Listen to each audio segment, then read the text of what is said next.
All right, little change of scenery, but I am back with your news. It is Friday, July 10th. Let's start with coronavirus updates as we do, as the United States has surpassed 3 million coronavirus cases. Tulsa, Oklahoma is seeing a surge following Trump's grand old June 20th rally. Florida and California continue to break new daily records for coronavirus cases reported. Disney World plans to reopen this weekend in Florida. That's the move, Florida. Let's move on to schools. So Trump and Pence are determined to reopen schools this fall, despite the CDC's warnings, as the United States continues to break COVID records. Well, Trump is saying basically that the CDC's guidelines to reopen are too expensive and impractical, coming from the guy with a golden toilet. He has threatened to withhold funding from schools that don't populate their classrooms this fall. Here are some of the CDC's guidelines.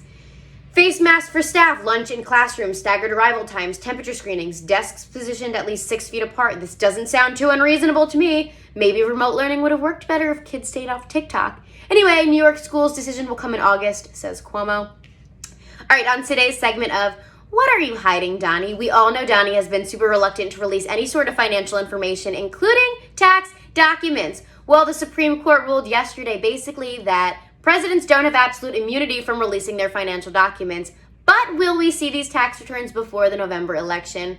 Unlikely. Please don't vote for this monster. Let's talk about money.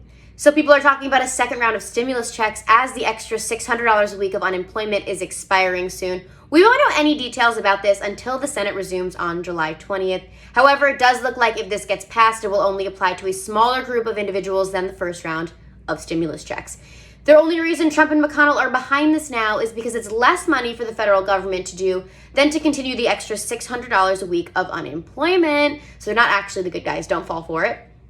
Lastly, let's talk about New York City, where Mayor de Blasio announced yesterday he will be canceling all large events through September 30th that require a city permit. This includes the West Indian Day Parade and the Feast of San Gennaro, basically because they are prioritizing open spaces in the city for walking, outdoor dining, etc. That is it for today's news. I hope you guys have a wonderful weekend, and I will see you on Monday.